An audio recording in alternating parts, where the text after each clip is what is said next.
1970 সালে ব্রুসলি নিজেকে একটা চিঠি লিখেছিলেন, নাম দিয়েছিলেন মাই সিক্রেট। আর সেই চিঠিতে তিনি কি লিখেছিলেন যে 1980 সালে মানে 10 বছর পরে আমি ইউএস এর মধ্যে সব থেকে নাম করা অভিনেতা হব এবং সব থেকে ধনী ব্যক্তি হব। আর সেই চিঠি তার ঘরে বাইরে সব জায়গায় তিনি লাগিয়ে রেখেছিলেন। আর একদিন ব্রুসলি সেই গোল অ্যাচিভ করার জন্য পরিশ্রম করতে করতে ইউএস এর সব থেকে বড় অভিনেতা হয়েছিলেন ওই বছরের মধ্যেই। স্পেসিফিক, একদম স্পেসিফিক হলো অ্যাকচুয়ালি আপনি জীবনে কি চান, কি হতে চান, সেই ক্ল্যারিটি দরকার। Clarity is the power.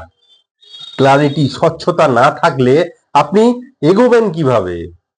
মহান বিলেনিয়ার এইচ.এল. হান্ট তিনি সফলতার রহস্য সম্বন্ধে বলেছিলেন, সফলতার জন্য দুটি জিনিসের প্রয়োজন।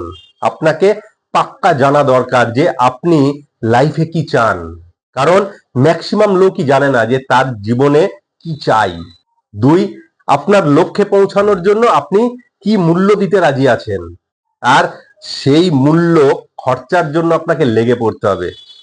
এখানে মূল্য মানে অর্থ নয়, আপনার প্রচেষ্টা, পরিশ্রম, স্বার্থত্যাগ, সময়ের প্রতিকূল অবস্থার মধ্য দিয়েও যাওয়া ইত্যাদিকে বোঝানো হয়েছে।